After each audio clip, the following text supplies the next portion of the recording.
reason why I've decided to make an actual little mini webinar on this waist measurement is because I really want to pound in what's important here. I sometimes struggle to get that measurement from you guys. And it's always, oh, well, my weight is this. And it's like, no, I'm taking that number and I'm throwing it right out. And I make you go back and get the waist measurement. So muscle weighs more than fat. It boggles my mind when I hear a man who's talking about going to work out at the gym, but yet he's still talking about his weight measurement.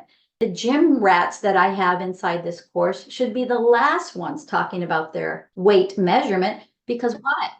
They spend all their time at the gym doing what? Building muscle. So this is why I said, okay, we got to put a stop to this. So the waist to height ratio negates that issue of fat versus the muscle. Take your height in inches divided by 2. That will equal the maximum measurement of your waist for disease risk. Let me reiterate that. This is not optimal, guys. The quick and dirty test that I do when you guys come into this program, I have to categorize you as whether a disease process where we need to work faster and harder on you to get you to a level where you're not going to die soon. That's what I'm doing. Now, doctors would call it obese. But here's the thing. You guys would be surprised as to the obese measurement is so easy to reach. I have a friend who, and he said, you know what, Janina, the other day I was at the doctor's office and the doctor said I was obese and I couldn't believe that. And this is a guy who plays basketball on a regular basis. He's in his 30s, guys. In his 30s, plays basketball on a regular basis. He's a big guy. He's 6'3" and solid as a rock, but his doctor told him he was obese. And he felt so horrible when he left that doctor's visit because he never thought he was. And he said, why is that? And I said, well, you do this measurement and this measurement will tell you if you're obese or not. But here's what I'm calling it. I don't like to say the word obese because that has a negative connotation.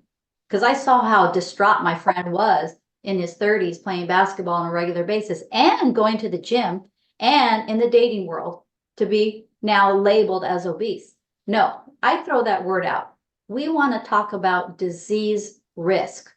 Once you get to this level where you are having your waist measurement over half of your height measurement, you are in the disease category of, let me give you the laundry list: high blood pressure, high cholesterol, type 2 diabetes, kidney disease, gallbladder problems. I can just go on and on. Peripheral arterial disease, PAD. Perfect. When we're taking your height to your waist measurement is really targeting where the body stores the fat that causes disease.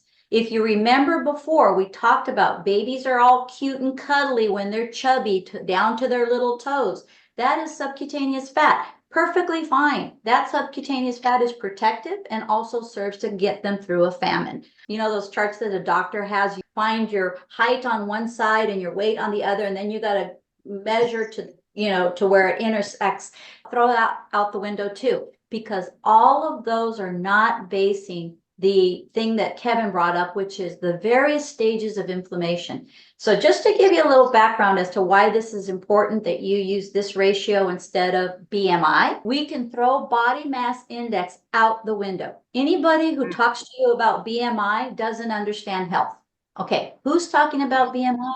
More than likely somebody who wants to sell you a weight scale that costs over $100 or a scale that costs maybe over 50. I don't even want you to buy a scale that's $12. Why? Because all I want you to spend money on is a tape measure. That's it. What at 99-cent store, you can buy a tape measure. And I would love it if it had the centimeters on the other side, because the metric system is so much more exact. There's smaller increments. It's easier to read. So on that, this ratio still will work for you because all you do is convert it into centimeters if you want. Because this is for somebody who, let's say you're measuring your neck and you want to know, am I doing better with sleep apnea? One little millimeter of change to your neck, guys, is a huge difference to how well you breathe at night. which is a huge difference to how much less cortisol stress hormone that you're releasing because you're getting better sleep. But I don't want to digress on that because there's this other question. How much is too much weight loss? This is what the optimal would be. If you want to know, okay, I don't want to be unhealthy, but what should I shoot for if I want to be gold standard optimal health? You're going to take your height in inches and you're going to multiply it by 44%. This will equal your optimal goal for health without, and I say this again, without being too thin. Because guys, you guys heard of anorexia nervosa. We all know Karen Carpenter, the famous singer who died at a young age. I think her heart gave out on her when she got that thin. But again, this is to give you guys bookends. Let's do an example of a man who's 6 foot tall. He is 72 inches in height, right? You take 6 times 12 is 72 inches. Divide 72 by 2, we get 36 inches. This 6 foot tall man, if his waist is over 36 inches, he more than likely has health problems. But these health problems can be reversed. It's important for you guys to know when you're inflamed, your body's going to hold on to more water. And why? Think of this, how simple. The house on fire. When the house is inflamed, what does a fireman do? Throws water on it. Your body does the same thing with you. Most people, when they start a diet, they think it's great the first week they start because they lose 10 pounds the first week and go, oh, this diet is great. Well, the first thing to get rid of is the excess water. But that's not going to get rid of the inflammation if you keep bringing that back in. And this is why people yo-yo diet. They lose weight with the diet. It got rid of the initial water weight gain, but it didn't attack the fat. Fat removal when it comes to surgery. Does that really help someone if they just remove the fat? No, because once that person goes off from the surgery, they're going to regain it if they haven't learned how to eat, when to eat, and making sure they're not bombarded by the misinformation that's out there. So if this same 6 foot tall man, you multiply it times 44%. So 6 foot tall is 72 inches. 72 inches times 0.44. That's how you get the percentage. 31.68 inches minimum waist for health. You want to go ahead and use this measurement. Ron, do you have your waist measurement so we can go over your waist and height? Yeah, in fact, it's exactly what you did. I'm 6 feet tall, and so it's what you presented here. So I started out at 36 to 38, and now I'm down to 34. So you originally said I could get to 32, so now I understand why. I started to realize when I tried to push you guys to that it can create anxiety, and I don't like to create anxiety in the beginning for you. I like to say, hey, let's just bring you in and get rid of your blood pressure problem. Or actually that was the intent when he first started. And within how many months were you seeing your blood pressure start to normalize?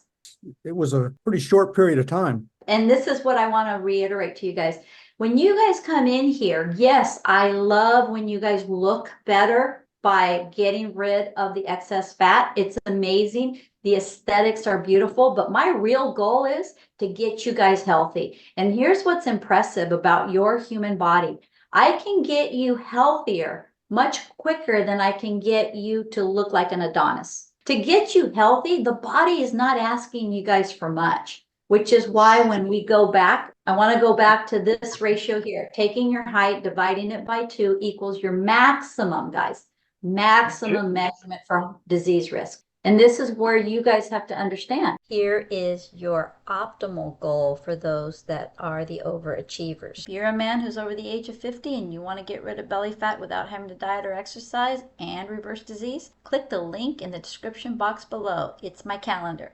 Get on there and we can talk about what's possible for you. Look forward to talking to you on the other side.